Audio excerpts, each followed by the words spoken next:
আজকে আমার সারাটা দিন কেমনে কাটলো একা একা এটাই তুঙ্গলগে শেয়ার করুম। অনেক মাস পর তুঙ্গলগে একটা ব্লগ শেয়ার করতেছি। আসলে জামাই গেছিল গা 12টার দিকে কামে কামে যাওয়ানোর পরে আমি অনেক ঘুমানোর চেষ্টা করছি, কিন্তু ঘুমাইতেছে না। তারপরে ভাবলাম এক কাম করি, রান্দা বান্দা বাকি আছে, রান্দা হালাই।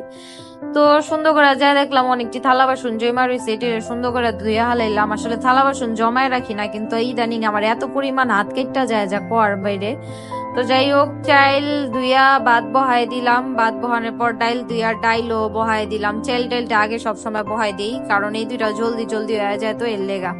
তো তারপরে ফ্রিজে যে দেখতেছি কি রান্ধুম, এটা মনে হয় প্রতিটা মাইয়ারই একটা সমস্যা, হ্যাঁ কি রান্ধুম এটা ভাবতে। তো যা দেখলাম ছোট্ট একটা ফুলকপি আছে, আর যা দেখি বেগুন কইরা রয়েছে 3টা। তো ভাবলাম আজকে বেশি হান্না টান্না করুম না, আজকে ওই লোগা বাজি করুম আর বেগুন বাজুম। তো তারপরে লোগা সুন্দর মতো বয়া পড়লাম। ছোট্ট একটা ফুলকপি দেখো কত সুন্দর। আমার এমন ছোট ছোট জিনিস অনেক ভাল লাগে, আর ঘরে বড় ফুলকপি আনলে নষ্ট হয়ে যায় বা হুট হয়ে যায়, এর লেগা সবসময় ছোট জিনিসটাই আমি আনার চেষ্টা করি। তো সুন্দর করে এইগুলা কাইটা নিতাছি ভালো মতো। কাটার পরে লোগা আমও কাইটা ফালাইছিলাম। আমি সবসময় কি করি, আম কাইটা এমনি বলবো এটা ফ্রিজে রেখা দিই, ঠান্ডা ঠান্ডা রেখেতে ভাল লাগে। আর বেগুন দিয়ে হলো বেগুন বাজুম। আমার বেগুন অনেক ভাল লাগে, অনেকের আছে বেগুনে অ্যালার্জি, কিন্তু আমার না কোনো অ্যালার্জি হয় না আল্লাহর রহমতে। তুমি কার কার বেগুনে অ্যালার্জি কমেন্ট করে দিও তো। তারপরে সুন্দর মতো বয়া পড়লাম রান্ধনের লেগা যা যা কাটাকাটি করণের, আসলে এগুলো সব কাটাকাটি করে হালাই। আর পেঁয়াজ আর টমেটো আর কাঁচামরিচ এটি আমি কি করি, কাইটা ফ্রোজেন করে রাইখা দিই, কারণ রান্নার সময় এই জিনিসটি আমার কাটতে খুব বিরক্ত লাগে। তো সুন্দর মতো বাজি করতে করতে দেখি কি এত সুন্দর ওয়েদার, হুট করে দেখি কি বৃষ্টি নেমে গেছে। আজকের বৃষ্টিটা যে কি সুন্দর আসলো, কিন্তু বৃষ্টিটা মনে হয় সবার সুখের লেগা, হ্যাঁ না অনেকেরই ব্যবসা লস হইতাছে, ঈদের একটা সিজন চলতেছে।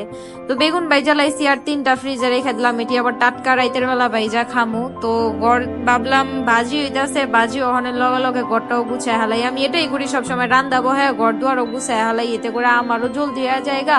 আর আমি কেন জানি আমার ভাল লাগে না ঘর আগোছালো রাখতে। তো চলো তুঙ্গ লগে আজকে একটা এসেন্স শেয়ার করি। এটা এসেন্স নাকি জেল আমি তাও কইবার পারি না, কিন্তু এই জিনিসটা আজকে আমি প্রায় 1 মাস ধরে ব্যবহার করতেছি, আমার খুব ভালো রেজাল্ট পাইছি, এর লেগা ভাবলাম তুঙ্গ লগে এটা শেয়ার করি।